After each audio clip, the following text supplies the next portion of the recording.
podcast Companhia das Letras.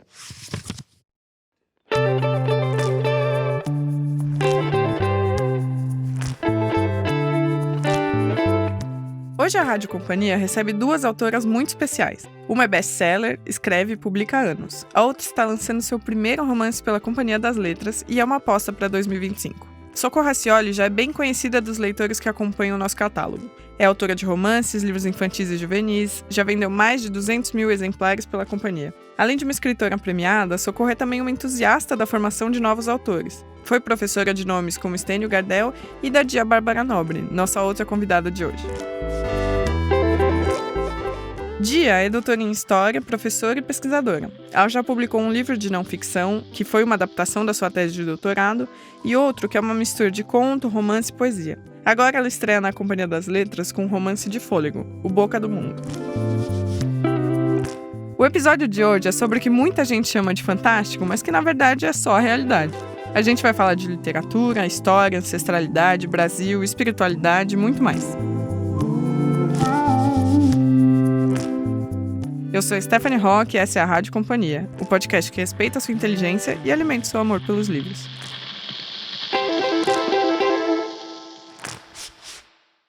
Bem-vindas, Socorro, Dia. Muito feliz de ter vocês duas aqui. Aí vocês podem falar, obrigada. Eu estava esperando que a Socorro começasse. Obrigada, eu também estou muito obrigada, feliz de estar Stephanie. aqui. Olha, pessoal, ninguém vem aqui no podcast forçado, não, tá?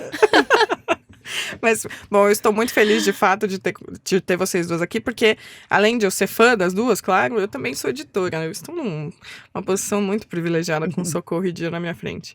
Mas, enfim, aqui na Rádio Companhia, a gente começa os nossos episódios com vocês se apresentando, mas através dos livros, não é uma apresentação normal. Então, eu queria que vocês duas, começando pela Socorro, me respondessem qual foi o último livro que leu, o livro que está lendo no momento e qual você tem recomendado para as pessoas. Eu reli o 10 Dias no Hospício, da Nelly Bly, que é um livro-reportagem muito impactante, porque eu estou precisando ler coisas sobre hospícios. É o 10 Dias no Hospício, é justamente por isso. Por que você quer ler coisa de hospício? Porque em breve vocês saberão. Mas eu estou lendo sobre o cálculo do volume, que é de uma autora dinamarquesa. E eu acho que eu entrei num problema, porque são 7 livros e na metade do primeiro eu já estou muito curiosa para saber o que é que vai acontecer. Então eu estou adorando. Como é mesmo o nome do livro? Sobre o cálculo do volume. E o livro que eu recomendo para todo mundo, A Palavra que Resta, do Estênio Gardel, por enquanto, porque daqui a pouco o da Dia vai sair e vai ser substituído temporariamente. Suspeita. E você, Dia? O último que eu li foi o de 4, da Miranda July. Tava com muita expectativa nesse livro, né? Porque a premissa de ser uma personagem que estava entrando na perimenopausa me interessou, mas não gostei tanto, assim, não me pegou tanto. Eu achei algumas questões complicadas com a linguagem que ela utiliza, né? Mas não é um livro ruim, só não me pegou tanto. Uhum. Atualmente eu tô lendo o Café Tangerã, da Emanuela Nechum, que é um livro sobre uma migrante que tem que voltar à sua terra natal a partir da morte do pai. E é muito interessante porque ela escreve todo o livro em segunda pessoa, como se estivesse conversando com o pai. E esse eu tô gostando bastante, né? E um livro que eu sempre gosto de recomendar, porque é uma das minhas autoras referência, assim, preferidas, é o Correntes, da Olga Tokarczuk. É um livro que eu conheci através da Socorro, inclusive, e que foi muito inspirador para mim, inclusive para a escrita do romance também. Apesar de não ter muita coisa a ver, mas tem. Que legal. Uma citou a outra, de repente, aqui, antes da gente ter programado, vai ser um pouco o que a gente vai fazer durante a conversa, porque eu tenho muitas perguntas para vocês duas que têm muitos pontos de aproximação, mas também muitos pontos de diferença. Então, acho que a gente vai ter uma conversa bem legal. Começando pela Socorro, queria te fazer uma pergunta já que é para explicar por que estamos nós três aqui. Quer dizer, eu não, né? Porque vocês dois estão aqui. Socorro, você é autora de 2 sucessos, né? Se a gente pensar no romance adulto, que é A Cabeça do Santo e Oração para Desaparecer, além dos infantos juvenis, enfim, e seus contos que são maravilhosos. Mas eu também queria destacar que você trabalha para que esse sucesso todo não seja só seu, que você também trabalha para que outros autores possam ser conhecidos e venderem livros, enfim. E isso também é porque você, enfim, dá oficinas, você é curadora da pós-graduação lá de escrita na Unifor, e você foi mentora de escritores como o Stênio e a própria Dia, como eu já citei aqui antes. Eu imagino que isso tenha a ver com o seu contato na oficina com o Gabriel Garcia Marques. Mas eu quero saber se isso tem a ver, se tem uma influência de você ter um autor como mentor e de repente você seguir essa trajetória. E eu queria, claro, né, porque essa história é magnífica, que você contasse um pouquinho pra gente de como foi essa sua experiência de tanto de receber apoio de um grande autor, quanto agora ser uma grande autora que apoia escritores estreantes. Tem total relação, porque quando eu estava lá na oficina, no curso com... Na verdade, antes de ir para o curso Garcia Marques, eu achei que era um curso caríssimo. Quando eu ouvi falar que existia, que ele ministrava um curso há 20 anos, de uma semana para jovens roteiristas, né, que na verdade o curso era de roteiro, eu achei que era um curso muito caro. E depois eu descobri que é um curso gratuito, os alunos não pagam nada, e que é uma doação que ele faz de uma semana da vida dele, que ele fez durante 20 anos, de uma semana da vida dele para esses jovens estudantes ao longo da escola de cinema, dos anos em que, né, desses primeiros 20 anos da Escola de Cinema de Cuba que ele fundou. E eu achei muito incrível que um cara na altura da carreira em que ele estava, né, um prêmio Nobel, já idoso, a minha oficina foi a última porque ele já tinha sinais de demência senil, então ele já tinha tido um câncer linfático. Eu achei muito incrível que alguém na posição de carreira e de vida que ele estava, todos os anos se dedicasse a voltar para esse olhar para as pessoas que estão começando a criar, porque existe um propósito ali muito forte de incentivar a criatividade nos jovens latino-americanos para pensar as histórias da América Latina. Uhum. E isso era o grande ponto. Não era só um incentivo em nome de uma nova geração de criadores, mas de uma nova geração de criadores latino-americanos e que discutissem essa América Latina ao longo das suas mudanças, dos seus processos. E isso me tocou muito. Então, foram duas coisas. Primeiro, a admiração que eu tive pelo gesto dele, e segundo, a minha vontade de devolver, de dividir, não é nem devolver, eu acho que é dividir, multiplicar a grande alegria que foi estar ali, né? Porque eu acho que eu já contei essa história em um monte de lugar, acho que todo mundo sabe, mas foi muito difícil chegar a conseguir uma vaga lá, porque era um curso para convidados, e eu, no fim, consegui de um jeito que nem eu sei explicar. Foi uma sorte depois de muita insistência, mas não deixa de ser uma sorte, porque eu poderia, mesmo com toda insistência, ter levado não até o fim. Então eu fiquei muito, de fato, movida a começar os cursos, depois que eu voltei do curso com ele. E aí comecei os cursos em Fortaleza, depois de forma online, depois da pandemia, foi assim que eu conheci a Dia. E o Stênio também, né? O Stênio foi presencial ainda. Ah, sim. O Stênio foi a primeira turma, foi incrível. Há quanto tempo desde que você começou a fazer oficinas e cursos e essas coisas, você tem ideia de quanto tempo faz? A primeira foi em 2009. O curso com o Garcia Marques foi em dezembro de 2006. A primeira oficina foi em dezembro de 2009, em Cabo Verde. Ainda. Eu ia fazer outra coisa lá, eu fui para fazer informação para professores e um trabalho com crianças, para falar dos meus livros para crianças. E aí um dia não tinha, os professores não puderam ir, as crianças não puderam ir. E aí eu ia ficar o dia à tarde sem fazer nada, eu estava contratada para dar aula todo dia, fazer, não só aula, mas... E aí eu disse, não vou ficar sem fazer nada, será que não tem algum grupo? Aí, não, tem um grupo de pré-adolescentes, que eram umas crianças ali, 10, 12 anos, e em Cabo Verde se fala português, mas eles falam muito mais o crioulo cabo-verdiano, então a escrita deles no português é muito deficiente, e as professoras disseram que não dava certo fazer uma oficina de escrita, porque eles não sabem escrever em português. Eu disse, mas não tem problema.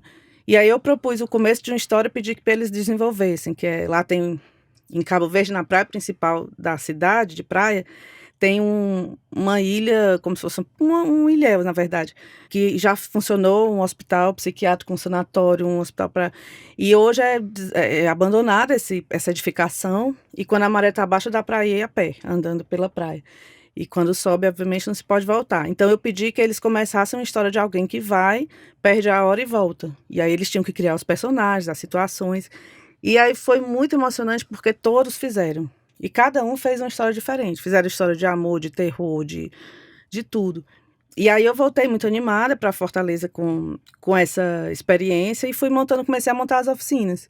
E aí fui aprendendo e entendendo o que é fazer uma oficina de escrita, o que é que as pessoas procuram, quais são os tipos de Isso é muito, isso aí dá assunto para 57 podcasts, inclusive.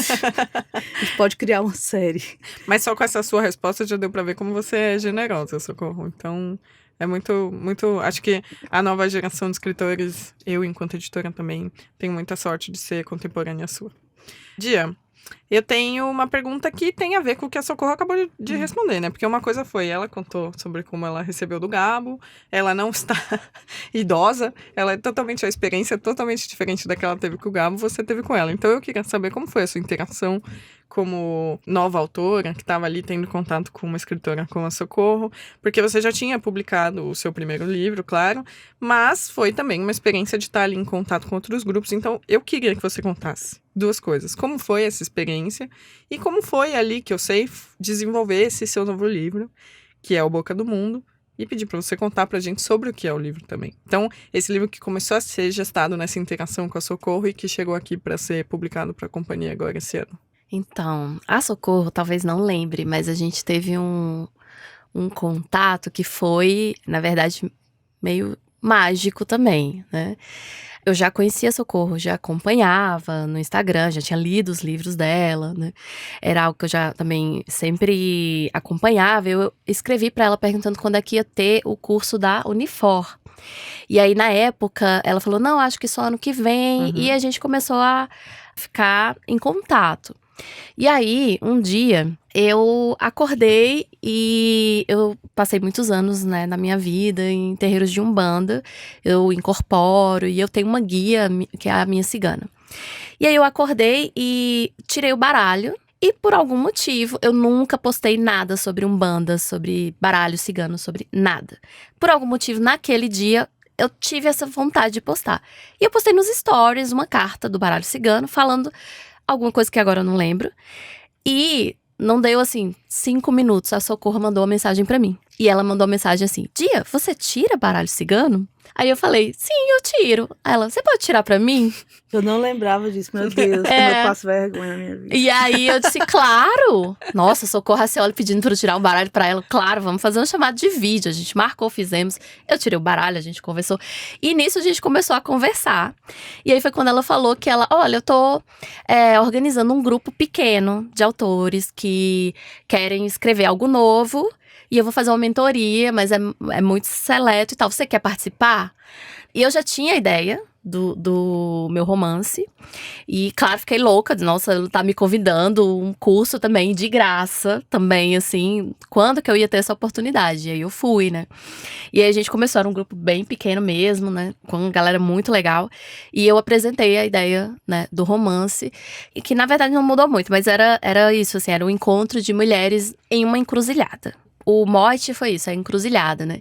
E a primeira cena que eu escrevi foi a cena que eu fiz para a oficina, que é a cena que ficou até hoje, que é uma das cenas que mudou pouquíssimo na versão final, que é a cena dessa mulher que tá na estrada, de carro, dirigindo, e ela para no acostamento, entra na caatinga e enterra alguma coisa lá no meio da caatinga.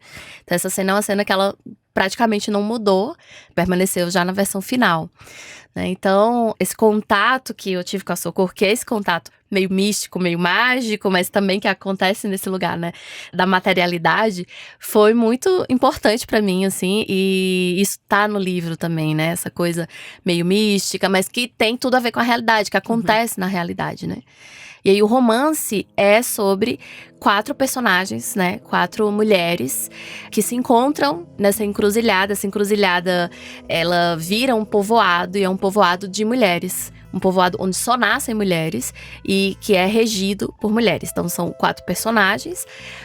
A Abigail, que é uma personagem que ela foi forçada a casar, ela tem uma história bem pesada, ela com o pai dela, e ela é forçada a casar, ela casa, mas consegue, numa relação aí que ela tem com esse marido, dominar esse marido e criar o seu próprio império. Ela é dona de uma fazenda de uvas e de uma vinícola.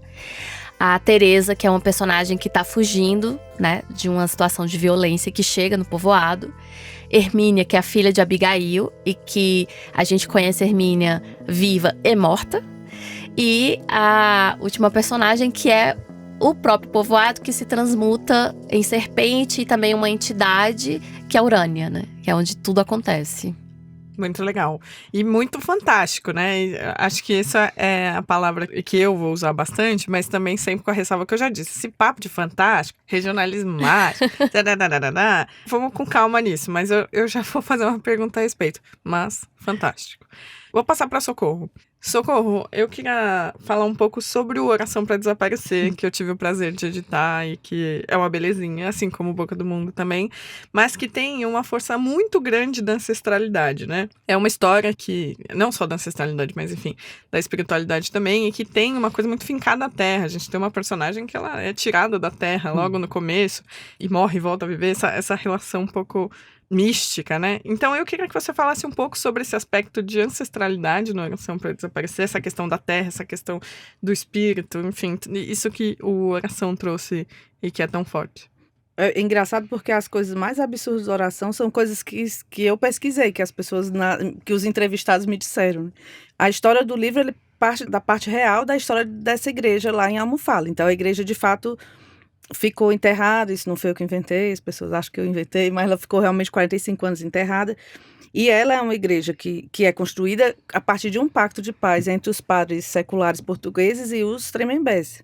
Um pacto real que existiu e que não foi cumprido.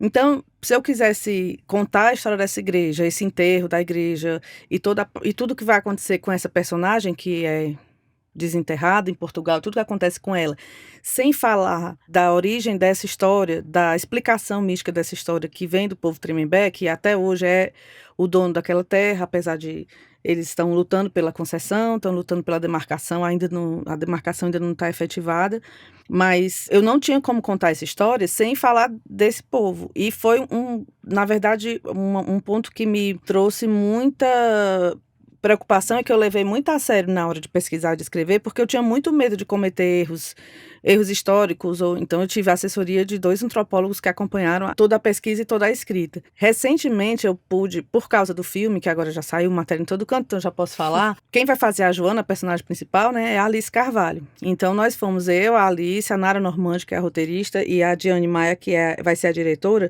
Nós fomos até Almofala e nós almoçamos com o cacique, com a liderança Tremembé, o cacique João Venâncio, e eu pude agradecer a ele, inclusive, por todo esse processo, porque enquanto eu pesquisava sobre eles para que a história fosse, né, em todos os momentos em que eu falasse dos Tremembés, eu tivesse o respeito e a seriedade para tratar da história deles com tudo que eles merecem, eu fui ganhando muito de entendimento. E isso é uma coisa que tem acontecido com o Brasil, sei lá, nos últimos 5 anos com mais força, mas nos últimos 10 anos, da gente, de repente, mesmo pessoas esclarecidas e que têm uma boa formação, se depararem com descobertas tão grandes sobre os lugares de onde vivem e quem eram as pessoas que viviam ali antes da gente, antes do processo de colonização, entender a violência desse processo, enfim. Eu aprendi muito escrevendo esse livro com eles, com essa convivência e com essa pesquisa. E essas coisas todas, assim, dela desaparecer aqui e aparecer lá, tudo foi dito por pessoas, por pescadores, por pessoas da comunidade que me contaram histórias que são relacionadas. Então, nem é tanto mérito meu. Eu só peguei emprestado algumas coisas que me contaram como sendo muito naturais e muito tranquilas, tipo objetos aparecer aqui, aparecer em Portugal e vice-versa. E aí fui adaptando, costurando com a história. Se eu fosse insistir um pouco na pergunta, eu só queria saber sobre a espiritualidade. Tem a ver com esse lado seu também, né? Sim, não, tem a ver com o lado meu e era impossível não tratar disso, porque para os Tremembés a igreja foi coberta por uma vingança dos encantados, da encantaria, né, que é base dessa religiosidade Tremembé, que é muito misturada. Os altares dos Tremembés, as salas dos salões, né, onde eles fazem os rituais e as sessões, tem imagem católica com imagem da Umbanda, e os encantados fazem parte disso tudo, e até a gente leva um tempo para entender. Mas tem a ver comigo e com eles. Tem a ver com essas duas forças. Eu sou exatamente essa pessoa que passa esse tipo de vergonha de ver a outra postando uma carta e pedir, tira para mim um baralho. Eu nunca mais faço isso. Tem uma coisa interessante nessa história do Oração para Desaparecer, né, que quando eu li, eu sou historiadora, né, e quando eu li eu lembrei muito da história do Dom Sebastião, né, de Portugal, que era o rei prometido. Ele vai para a Batalha de Alcácer Quibir, ele some no deserto e ele reaparece no século XIX aqui no Nordeste, na Pedra do Reino, e lá tem todo um culto, né, da Pedra do Reino em torno de Dom Sebastião, né? É muito interessante isso. Mas estão esperando por ele lá em Alcântara também. Estão esperando por ele em Estão todo esperando canto. por ele lá no Maranhão. Muito bom. E eu acho que isso... Eu tenho uma pergunta para isso daqui a pouco, mas eu acho que essa questão da ancestralidade que percorre a obra, tanto da Oração para Desaparecer quanto do Boca do Mundo, ela deve ser muito também, tipo, do Nordeste, especificamente, porque vocês duas são do Ceará, né?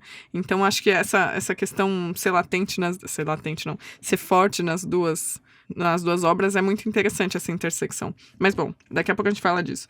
Dia, eu queria também, partindo do que eu perguntei para Socorro, também destacar essa questão da terra e da ancestralidade que tem. Então, se a gente pensa no Boca do Mundo, já a terra não é o lugar que abriga uma mulher que em algum grau tá viajando no tempo, digamos assim, mas ela abriga uma serpente, né? Uma serpente que também tem uma ligação com uma ancestralidade daquele lugar. Então, é um buraco onde tem uma força mítica que rege toda a cidade que está em volta. E, para quem não sabe, o livro trata, quer dizer, a Dia já falou, né? Mas ele fala dessa construção da Urânia, que é um povoado, refúgio para as mulheres.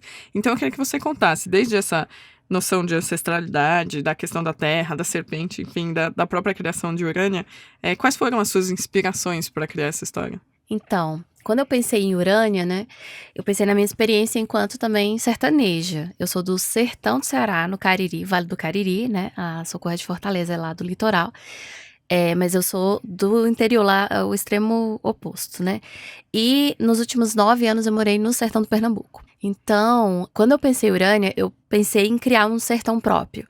Um sertão que misturasse as minhas experiências enquanto alguém que nasceu em um sertão que é muito específico porque é um vale, tem chapada, tem fontes de água minerais, fica na serra, é um lugar mais fresco, com esse sertão quente, que apesar de ser cortado pelo Rio São Francisco, é um sertão mais árido, é um sertão da Caatinga. Então eu criei um sertão que mistura as minhas experiências, mas também as experiências coletivas, né, de quem viveu no Cariri e de quem vive no sertão do Pernambuco. Então, todas as histórias que eu conto são histórias também que eu ouvi de pessoas, são histórias que estão no imaginário ou que, inclusive, foram até noticiadas em jornais, né? Então, são todas histórias que, apesar de parecerem muito mágicas e místicas, elas são histórias que aconteceram, pelo menos no campo da crença, para as pessoas que vivem ali. E Dia, desculpa te cortar, mas só um bastidor de edição. Também teve uma coisa muito engraçada que aconteceu enquanto eu editava Dia e a gente tinha essa troca, era que não era nem no âmbito do mítico, assim, nossa, mas nessa época uma mulher tinha autonomia para fazer X, ela falou, tem uma mulher do ano tal, e aí ela trazia com as datas exatas, uma historiografia, né? de coisas que eu nem imaginava, que tem a ver mais com a sociedade brasileira em geral do que especialmente com a região, e que muita coisa está calcada na realidade. Isso é muito legal. Sim, porque eu também fiz muita pesquisa. Então, ele é um livro que ele teve um trabalho de pesquisa muito intenso também, porque eu queria trazer esses aspectos da realidade e queria trazer com essa minha vez historiadora também, né? Então, eu não deixo de ser historiadora. Então, para mim, era muito importante contextualizar, né? E trazer essas personagens em contato com a realidade também. Então, quando eu penso o povoado, eu penso também nessa experiência enquanto alguém que é do Vale do Cariri, que é povoado pelos índios cariris, pelos indígenas cariris, né? E que tem toda uma mítica em torno desse processo também de ocupação da região. Os indígenas cariris, eles foram expulsos do Vale do Cariri, eles migraram para a Amazônia, mas eles deixaram várias maldições também ali. Uma delas é essa serpente, que em algumas narrativas é uma baleia, mas eu adotei a serpente, que vive dentro de uma fonte, que é a Pedra da Batateira, que fica no Crato. E essa pedra existe, essa pedra está lá, acorrentada ao chão, porque ninguém tem coragem de tirar, porque a lenda conta que se tirarem essa pedra, o vale vai inundar. E todas as cidades do Vale do Cariri vão desaparecer debaixo da água e o sertão vai virar mar. Então, eu trouxe também essas histórias dos indígenas cariri. O meu avô, ele era indígena cariri, por parte da mãe dele. Eu sou de uma família interracial, então também tem personagens negras, porque vem dessa trajetória, né, de mulheres negras da minha família e da família também da minha esposa, que vive no sertão do Pernambuco. Então, eu misturei várias histórias para criar, então, esse sertão, que é o do Vale de Urânia, né? Que é esse lugar também que ele, como Cariri, ele é um lugar fresco, ele é um lugar que não é esse sertão árido. Que dá pra criar uva, quente, que também foi uma coisa que dá a gente pra criar discutiu. uva, né? Que tem lá as fazendas de uva e que ela se torna aí uma grande viticultora e dona de vinícolas, que é o que acontece no sertão do Pernambuco. Petrolina é uma grande produtora de uvas. Lá a gente tem 4 vinícolas e é produzido uva o ano inteiro. São 4 safras, né? Ao contrário do sul, por exemplo, que só produz 2 por conta das chuvas, né? Então tá tudo calcado na realidade. E é muito interessante quando você fala isso, porque muita gente pensa que o que a gente escreve é realismo mágico, porque não teria lugar dentro do campo da realidade. Ao contrário, o que a gente escreve pode até ser um realismo mágico, mas está sempre calcado na realidade, nas histórias que a gente escuta, nas pesquisas que a gente faz, né? E nessa experiência também da ancestralidade e de identidade, né?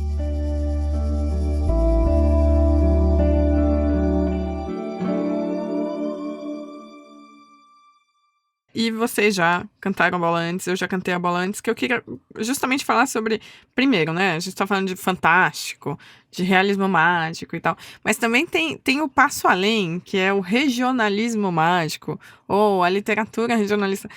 Eu tenho uma opinião muito clara sobre isso, que, né, é literatura, enfim, essas caixinhas são, na verdade, mais para separar do que qualquer coisa, mas eu quero saber de vocês. Como vocês leem quando alguém fala, por exemplo, é regionalismo mágico, é literatura regionalista, o que vocês pensam? Tanto no âmbito do regional quanto do fantástico. Em geral, nem discuto, nem, sei lá, nem argumento, nem corrijo, porque eu tenho um pouco paciência. Mas o Miyakoto, por exemplo, chama, ele já falou isso, e se fala da literatura dele como o realismo anímico. Isso falando dos textos dos autores contemporâneos africanos, como ele, que fazem a mesma coisa que a gente faz. Que escuta as histórias dos seus antepassados, as histórias dos familiares mais velhos, e que são comuns. E que são comuns, não, são triviais, não são nada demais, assim, tem certas situações que, em algumas famílias, que eu não sei se é só, você tinha falado alguma coisa no começo sobre de ser Nordeste, mas eu acho que, para além de ser Nordeste, é ser cidade pequena, porque quando eu ando em Minas Gerais, por exemplo, nas cidades pequenas de Minas, todo mundo fala, se você ficasse aqui mais uns dias, você ia ouvir muitas histórias, cidade pequena do sul. Minha família é de Minas e a cada história é magnífica. Exatamente. Paracatu, Araxá, os lugares que eu já fui, cidade pequena em Minas, você não precisa nem ser tão pequena, mas uma cidade que não seja capital já, que você se aproxime de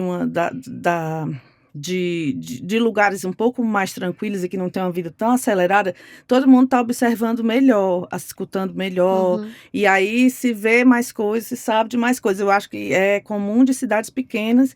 Independente da região. Independente da região. Eu viajo muito por causa dos eventos e tudo, então toda cidade que eu chego, Manaus eu fui agora, e aí ficava, se você ficasse mais uns dias aqui em Manaus, você ia sair com 5 livros. Quer uma viagem? eu posso voltar, acabei de chegar, mas eu posso voltar para as Anavilhanas lá. Passei uma semana no Rio Negro e voltei renovada. Mas essas nomenclaturas, né? O realismo mágico tem a ver com o movimento mesmo de um grupo de autores numa determinada época, que são esses autores que influenciam muita gente. E eu acho que o mercado editorial precisa dar nomes e nomear movimentos, nomear momentos. A gente já está precisando até de um nome novo agora, porque tem umas coisas acontecendo que ainda não foram nomeadas. Como, por exemplo, esse movimento de mulheres na América Latina inteira, também no Brasil, talvez número menor, mas as argentinas, as colombianas, todas essas mulheres da nossa geração, mais ou menos das nossas idades, que escrevendo, levando para esse campo do inverossímil, digamos assim, muito do que é a nossa realidade, as nossas questões, cada uma do seu jeito, né? Uma mais pro terror, por isso que essa foi a origem do nosso livro, né? Do Dia Escuro, umas mais pro terror, outras mais para ficção científica, mas a gente nós, mulheres escritoras, estamos inquietas com esse pré-apocalipse que a gente está vivendo. Nós, mulheres, estamos nós, inquietas, mulheres todas as todas. profissões.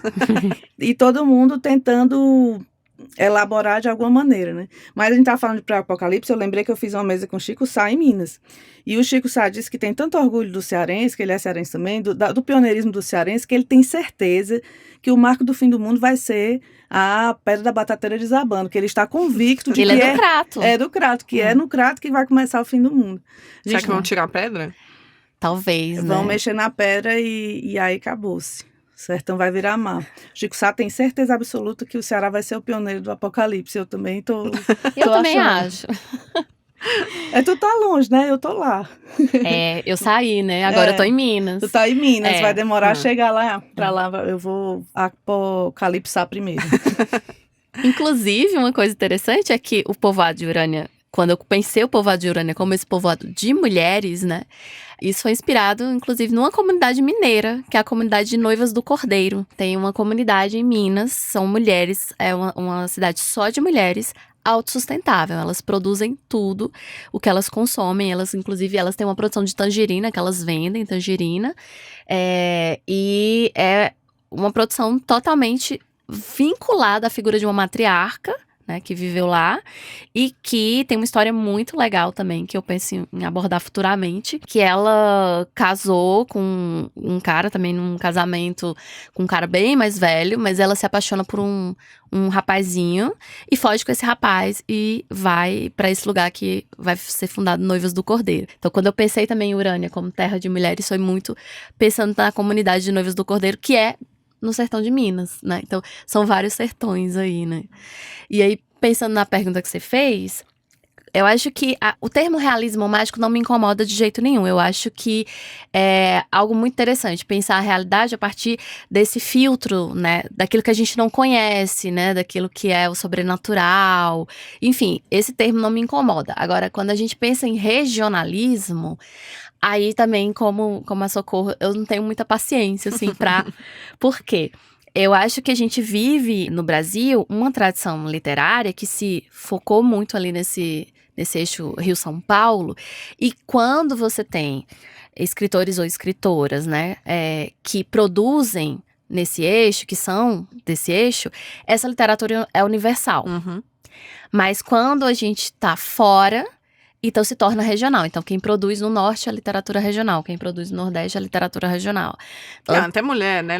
É literatura feminina. né? Mulher é literatura feminina. Literatura negra. Sempre tem o universal é só o branco, o Isso. homem. Eu acabei de chegar de um evento, Sudestino. né, da Flima, que é a Feira Literária da Serra da Mantiqueira, e eu vi uma mesa da Morgana Kretzmann, né, que é uma autora gaúcha, falando sobre isso, que acham que tudo que ela escreve ali também tá nesse campo do mágico, porque tá ali nessa vivência do Rio Grande do Sul, e que também já chamam a literatura dela de regionalista por estar ali naquele lugar que é apartado também desse eixo, né? Então, eu acho que tem esses dois caminhos, tanto que mulheres que escrevem estão sempre nesse lugar do particular, né?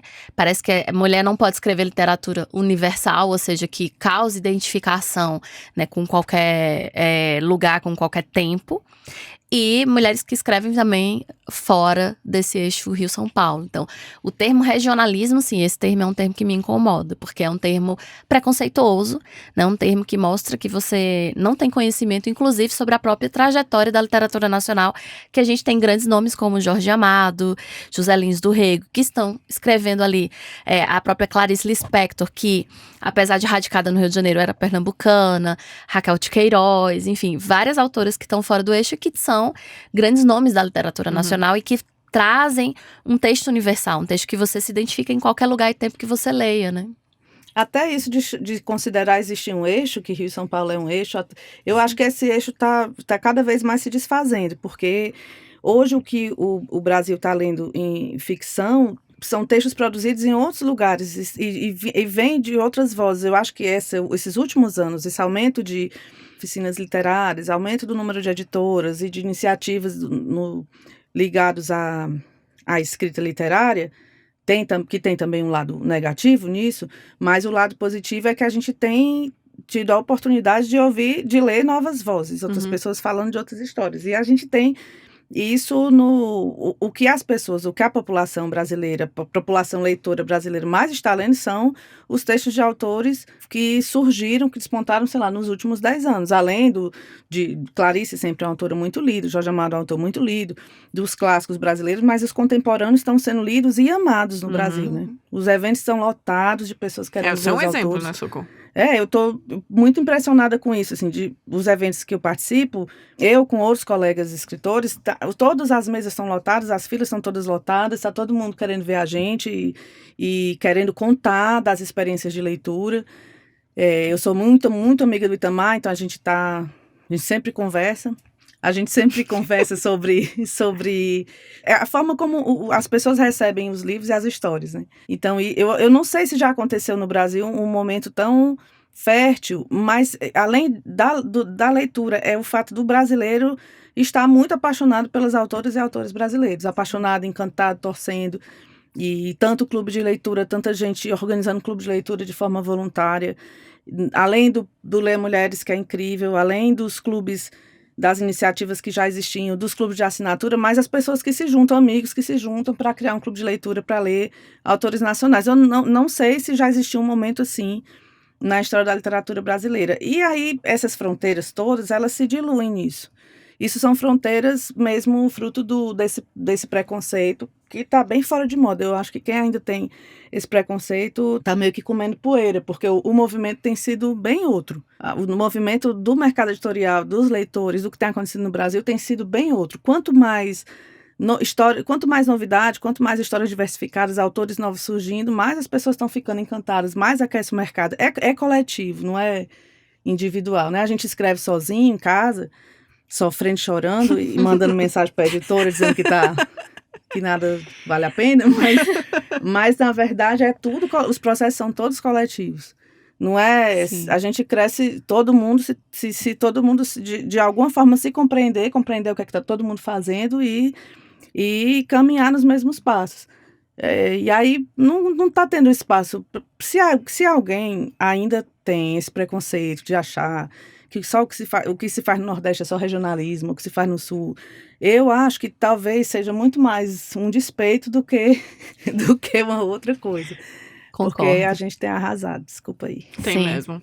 E dessa vez, gente, a Socorro falou de clube de leitura, nem fui eu. Eu sempre falo de clube de leitura, dessa vez veio pelo convidado. Muito obrigada, Socorro. Mas eu amo. Coisas mais top, coisas importantes dos últimos anos é clube de leitura. Clube de leitura. Transformou, olha, eu tô nesse mercado há 24 anos.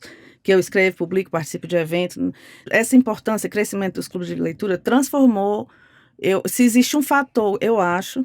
Se existe um fator, Luiz Schwartz deve saber responder com mais propriedade, mas eu acho que se existe um fator que foi responsável por essa transformação, mais mulheres escrevendo, mais autores brasileiros sendo lidos, é o movimento dos clubes de leitura. Olha, eu não sei se o Luiz Schwartz sabe, mas Stephanie Rock sabe, foi exatamente isso.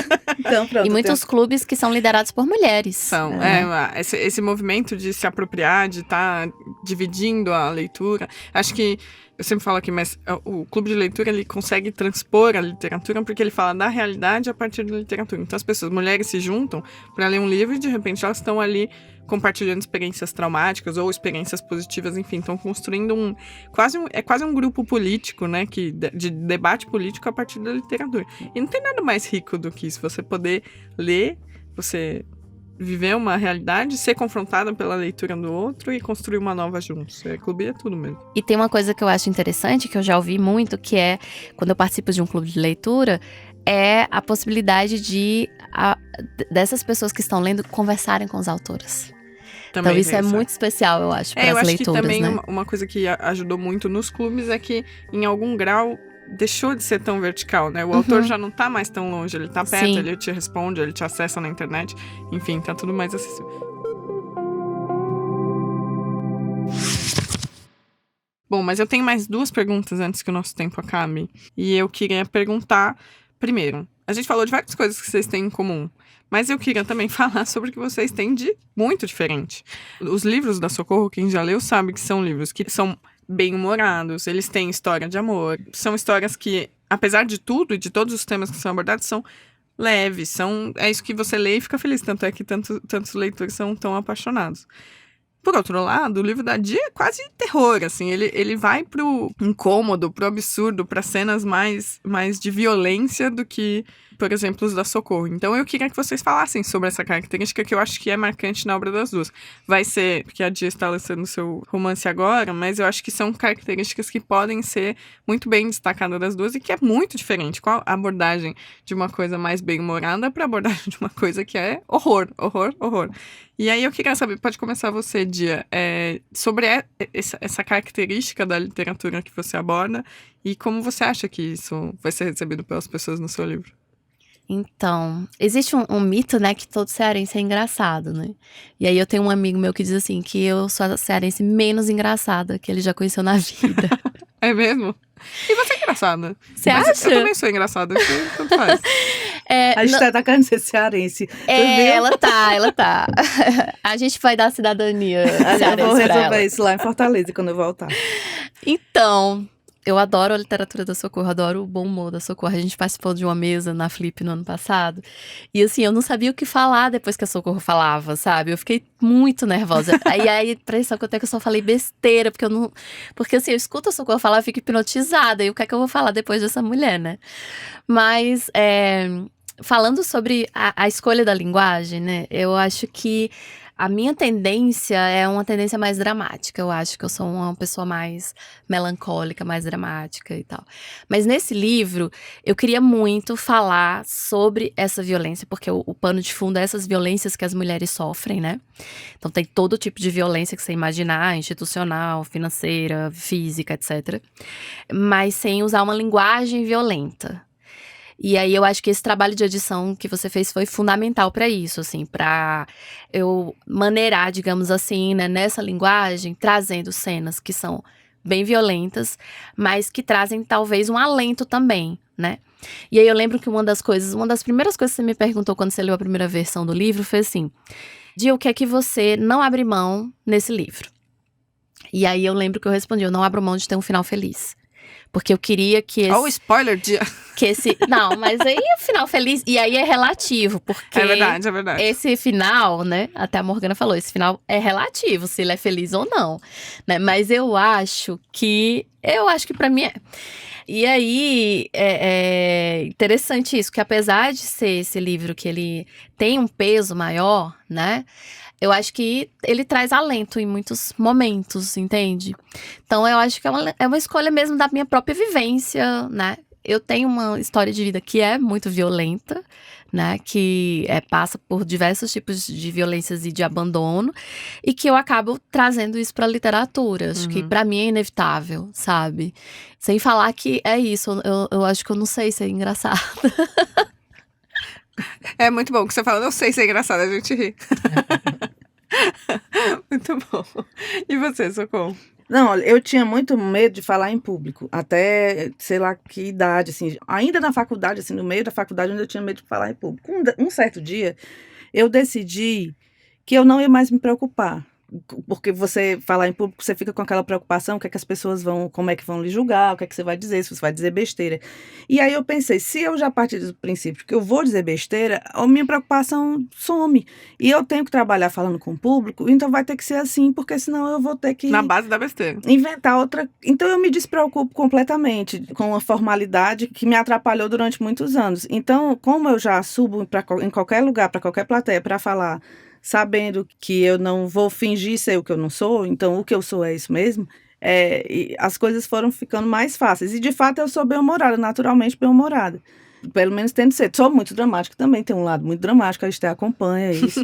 Mas eu prefiro ser bem-humorada, eu acho que facilita muito a minha vida. Pode ser uma fuga também, né? A psicanálise explica esse bom humor e essa brincadeira como uma fuga constante de encarar certas coisas. Pode ser também. Isso, mas foi a maneira que eu encontrei de me comunicar com as pessoas, eu acho.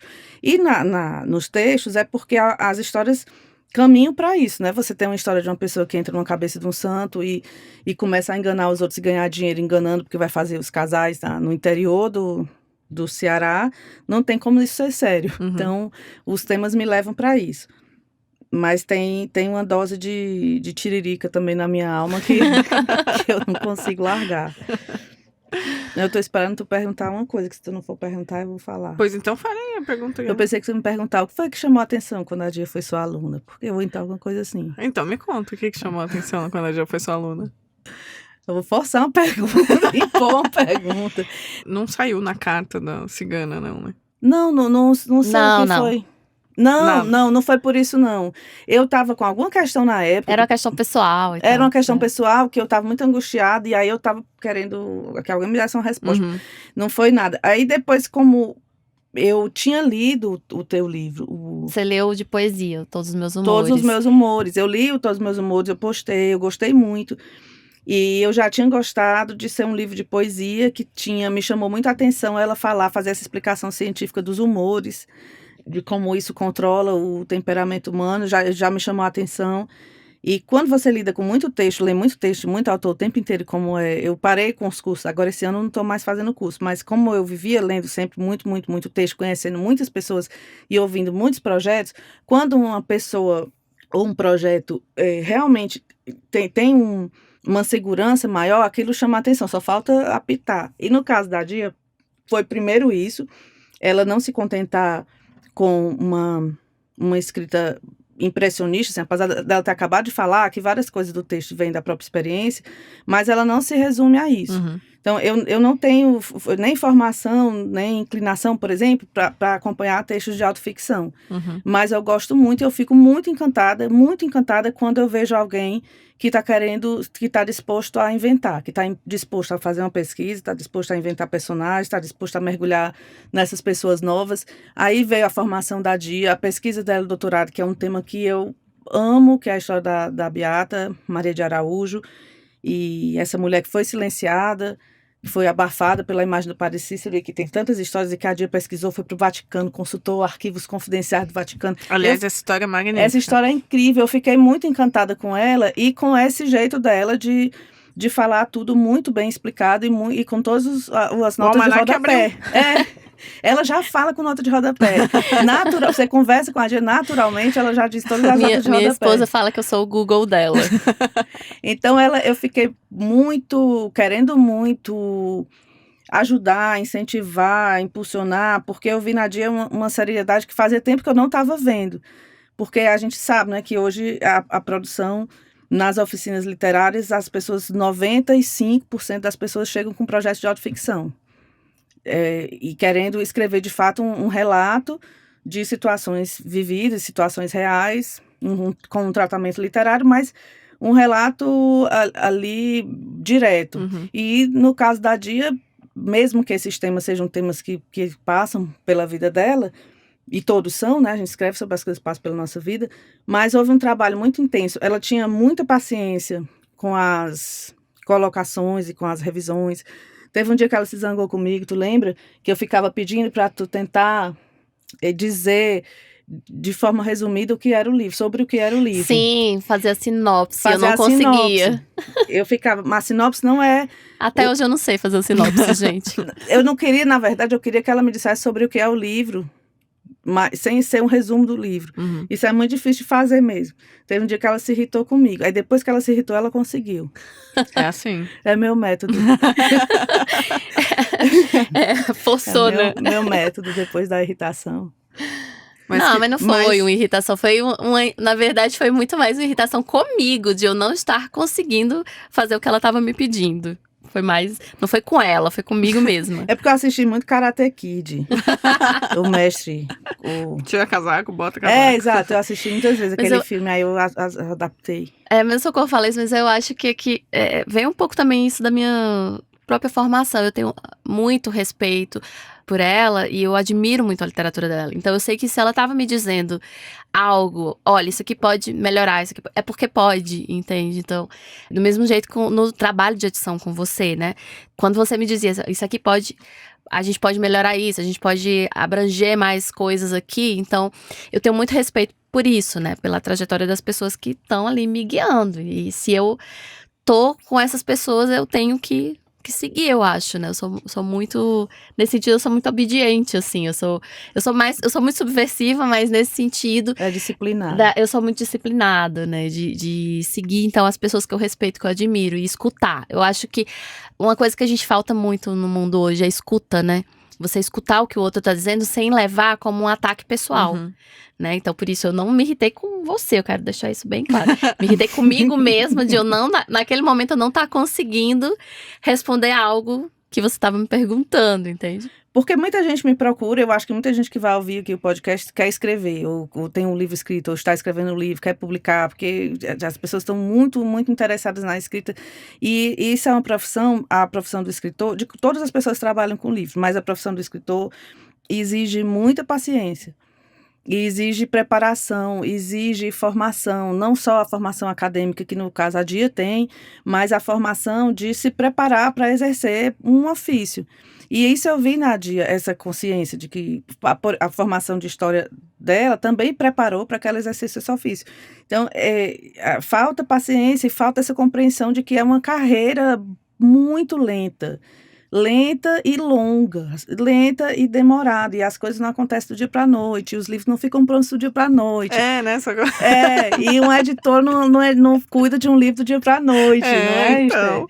Isso. Mas e eu, enquanto editora das duas, posso garantir que tanto Dia a Dia foi muito legal trabalhar com você, esse tempo que a gente ficou trabalhando no livro juntas, e essa edição foi muito legal, e editar também a Socorro é o máximo. Eu acho muito legal quando a gente consegue trabalhar junto, forma uma equipe, então é muito bom ter editado vocês duas são assim. E acima de tudo, de fato, o livro tem tempo, né? As pessoas hoje têm muita pressa, que tem que fazer o livro pra sair não sei quando. Não existe isso. O livro tem o tempo dele. Mas enfim, o que também tem tempo é esse podcast. Então eu tenho que fazer a última pergunta pra gente encerrar. E é uma pergunta sobre o que vem por aí, né? Queria saber quais são as perspectivas do futuro, né? Socorro tá escrevendo um novo romance, que é o Delírio São Pedro, que a gente tá nesse processo inicial, então ainda tem tempo. E pra Dia, que agora vai sair o livro, que, né, tá saindo o livro agora, o que você espera daqui pra frente, esse primeiro ano de livro aí? Eu começo? Pode ser. Então, eu tô muito animada com esse livro. Eu acho que ele é um livro que ele foi muito bem trabalhado, né? Como a Socorro falou, levou um tempo, foram 4 anos trabalhando com ele.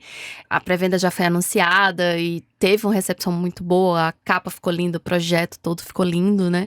Então, uma das coisas que eu espero é que as pessoas leiam o livro, né? E entendam que é um livro que ele pode acontecer em qualquer lugar, em qualquer tempo e com qualquer pessoa, né? Eu acho que isso, para mim, é fundamental, né? Ele não é um livro que está localizado num tempo e num espaço. Ele é um livro que ele tá aí para ficar, eu acho que de uma forma mais atemporal mesmo. Eu espero que as pessoas leiam e que as pessoas gostem. Se não gostarem também, digam por que não gostaram, né? Eu acho que isso é importante, né? A gente também saber disso, né? Mas eu tô muito feliz, na verdade, assim, eu não consigo conter muito a minha felicidade de estar numa editora como a Companhia, de ter esse livro ter passado pelas mãos de pessoas maravilhosas como a Socorro, né, a Lorena Portela e a Morgana que fizeram as blurbs, por você que me editou e que vai ficar comigo, tá? Você me aguarde, eu já tô com outro projeto, eu já tô escrevendo uma outra coisa, que é bem diferente, inclusive, mas é isso, a minha perspectiva é que as pessoas leiam o livro, assim. E vão, tenho certeza. E você, Socorro? Eu estou escrevendo um romance novo, Delírio São Pedro. Esté já leu um pouco. É um processo muito custoso e que exige da minha editora uma paciência extra, porque eu fico sempre achando que o livro está muito ruim. E assim Gente, mesmo só um detalhe, vocês acreditam que a Socorro, quando saiu Oração para Desaparecer, ela falou: não, todo mundo ninguém vai gostar desse livro. Eu quis acabada. Parar de... Não eu dá, quis esse livro cancelar. Não devia ter feito. Isso, exatamente. É melhor a gente não publicar, não ir adiante com esse livro. Eu devolvo, eu cancelo o contrato, eu devolvo o adiantamento, mas eu acho melhor não ir adiante com esse livro. E ela disse que ia e eu achei que não ia dar certo. E aí eu tô do mesmo jeito, mas isso é legítimo. Eu fico... É muito natural essa insegurança, eu acho, pelo menos pra mim. E eu acho até melhor do que uma autoconfiança excessiva, que é o mais fácil de levar a gente pro buraco. Né? Sim, verdade. Mas eu tô num processo, esse livro é mais louco que os outros, é mais não sei nem definir ainda, mas ao mesmo tempo é muito bom estar escrevendo o livro, estar dentro do livro, assim, porque acontecem várias coisas ao redor e tudo vai fazendo sentido, tudo parece que converge para olhar o mundo de alguma maneira que deveria estar no livro, ou como os personagens olham, né? Eu estou gostando e com medo. É o meu processo isso que é natural. importante, Não, medo atenção. tem, né? Você falando isso agora, e várias vezes, eu nunca falei isso diretamente pra Stephanie, mas várias vezes em casa, eu falava pra minha esposa, olha, não vai dar certo. Esse livro tá ruim, Stephanie não tá gostando. E eu dizia isso pra ela, assim, eu vou cancelar, eu vou desistir de tudo. Então, eu acho que faz parte. Acho que eu tenho uma trajetória acadêmica, né? E a gente apanha muito na academia, mulheres principalmente, né? E assim, a gente tá sempre se questionando se o que a gente faz é bom. Eu acho que isso é uma coisa, né, que faz parte da nossa experiência enquanto ser mulher no mundo mesmo. A gente tá sempre duvidando que o que a gente faz é bom e tal. Então, assim, acho que a insegurança faz parte, mas eu tô tentando ser um pouco mais Socorro Racioli e mais otimista, no sentido de estar mais bem-humorada e mais feliz com o momento, né? E que bom que vocês têm uma editora que confia plenamente no trabalho das Editora que dá um duas. suporte emocional. Sim, uma editora que é psicóloga. Que é fã de vocês antes de ser editora. Então eu fico muito feliz, eu tenho certeza que as pessoas vão amar. O futuro dos dois livros, tanto da Socorro que tá escrevendo, como da Dia que acabou de lançar, a gente tem só luz pela frente. Essa espiritualidade que nós três, não só vocês duas, têm. Só vai trazer coisa boa pro futuro. Então, é isso. Espero que depois da review apaixonada também da Socorro sobre o livro da Dia, que vocês leiam Boca do Mundo, um excelente livro, que vocês leiam A Cabeça do Santo, Oração para Desaparecer, e que em breve a gente tenha novidades sobre o Delírio São Pedro, que vai ser um livro demais. Eu ia falar outra coisa, mas não pode palavrão. Então vai ser um super livro. Então é isso, eu queria agradecer Socorro, Dia, por esse bate-papo, foi muito bom vocês juntas. Adoro esse podcast, estar com pessoas tão legais, nem ver o tempo passar. Eu que agradeço. Eu que agradeço também. E boa sorte, Dia, tô na torcida e vou colaborar para divulgar o livro e falar bem do livro e vou ficar muito feliz quando as coisas boas começarem a acontecer, as boas resenhas, e vou estar na torcida sempre. Axé. E assim, eu queria agradecer a você também, porque você sabe que você está nesse livro, você está ali dentro e você é parte disso, parte da minha trajetória. Eu sou muito feliz de ter te conhecido e muito feliz de a gente ter se cruzado, de você ter me apresentado a Stephanie e agora estarmos, assim, as três aqui conversando sobre isso. Então muito já obrigada. bota o baralho pra mim. Vou jogar, pode deixar. Na chegar faixa em casa. dessa vez. Quando eu chegar em casa. Muito bom, muito feliz. É muita generosidade aqui nessa mesa, muito feliz. Chegou aquela hora de dar uma voltinha pelos bastidores da companhia. Dessa vez fui perguntar pro pessoal por aqui: que livro te fez olhar de outro jeito para sua ancestralidade e qual livro te fez ver a realidade como fantástica? Oi pessoal, meu nome é Letícia Pinheiro e eu sou assistente de redes sociais na companhia. O livro que me fez enxergar a minha ancestralidade foi Angela Davis, Mulheres, Raça e Classe. E o livro que me fez enxergar a realidade como fantástica foi O Alto da Maga Josefa, da Paola Siviero. Oi, ouvintes da Rádio Companhia, eu sou a Beatriz Belo, faço parte aqui da equipe de marketing da Companhia das Letras. Então, um livro que me fez olhar de outro jeito para minha ancestralidade foi Luanda no Terreiro, livro infantil do Marcelo de Salete, que me encantou desde a primeira vez que ele foi apresentado aqui para a equipe, a partir desse convite para viver uma verdadeira festa no terreiro, mesmo que o livro não saiba a religião do leitor.